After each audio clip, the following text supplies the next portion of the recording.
Today, we're going to talk about a true giant of modern thought, Daniel Kahneman. This is a man who completely rewired our understanding of the human mind, especially when it comes to the choices that, really define our lives. If you had to boil his entire life's work down to one sentence, this is it. It's a powerful and, let's be honest, a kinda unsettling idea. For ages, we built entire economic and social models assuming that people are basically logical. Well, Kahneman came along and showed us that the truth is way messier and, frankly, a lot more interesting. And this brings us to a really fascinating and kind of provocative question. Kahneman, the guy who became famous for studying irrationality, made a final decision about his own life that was, by all accounts, incredibly rational. And it forces us to look at his work through a very personal and very human lens. So, to really get a handle on this, here's how we're going to break it down. We'll start with that final choice, then we'll rewind and look at what made his mind tick. We'll explore how he just blew up the old ideas of human rationality and how he brought those ideas to all of us. And then we'll come back to that final examined choice before we talk about the incredible legacy he left behind. All right, let's dive right in with the choice that really frames this whole story. This was a profound personal decision, and one that feels like a direct reflection of a lifetime spent studying the very nature of judgment and choice itself. But, to really grasp his work and that final choice, we have to go back, way back. Where did these revolutionary ideas even come from?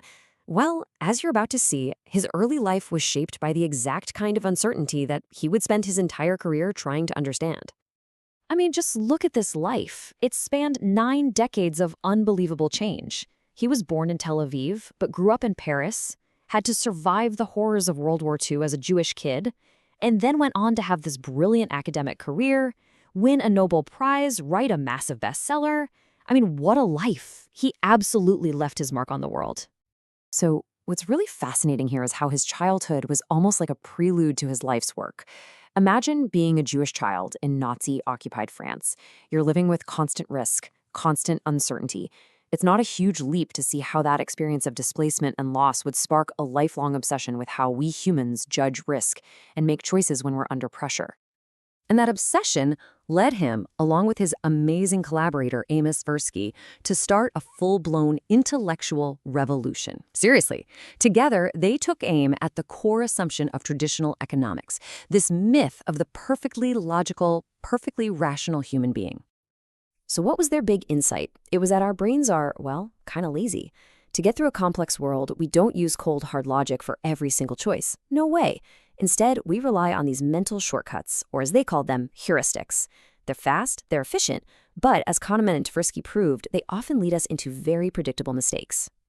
And from that one big idea, they started identifying all these specific quirks in our thinking. They gave us terms like cognitive biases, for instance, how we anchor our decisions to the first piece of info we get.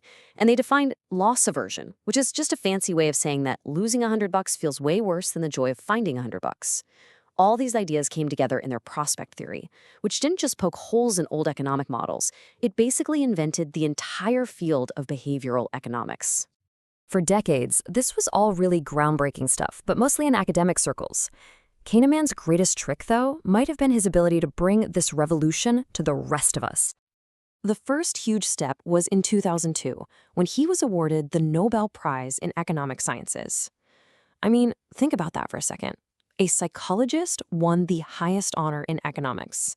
It was this massive formal recognition that, hey, if you want to understand the economy, you first have to understand the messy, irrational, and deeply human mind that runs it. Then, in 2011, he published Thinking Fast and Slow, and bam, everything changed. He boiled down all his research into this simple, elegant model of 2 systems in our mind. You've got system 1, which is your gut reaction. It's fast, emotional, automatic. And then there's system 2, our conscious brain. It's slow, deliberate, and logical. Here's the kicker. Most of our life is run by system 1. Our so-called rational system 2 often just shows up later to justify the gut decision that system 1 already made. And that brings us right back to where we started. And now that we have a better handle on his life's work, we can return to his final days and that really profound choice he made. And we can look at it through the very lens that he created for us. So what became known after he passed away at age 90 was that his death was the result of assisted suicide. This wasn't some impulsive act.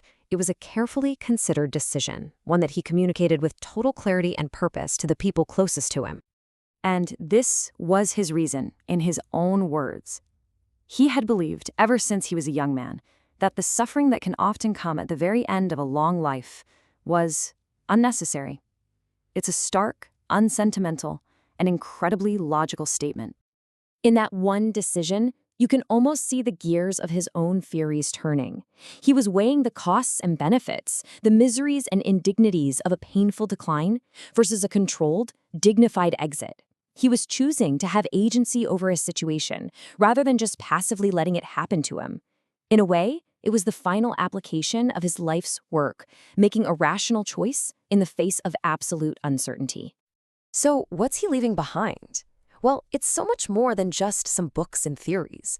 Daniel Kahneman fundamentally changed how we see ourselves. He taught us that we are not the logical creatures we'd like to think we are. Our minds are full of these biases, these shortcuts, and this is the really hopeful part, by understanding those flaws, we can start to account for them. We can make better choices for ourselves, we can build better companies, we can design more humane public policies. He gave us a more realistic and ultimately a more compassionate view of what it means to be human. And that leaves us with this one last thought. If we really truly accept Kahneman's main lesson, that all of us are beautifully, predictably irrational, what does that actually mean for us? How does that change the way we approach our jobs, our relationships, our politics, just the whole act of living a good life? It's a question worth thinking about, fast and slow.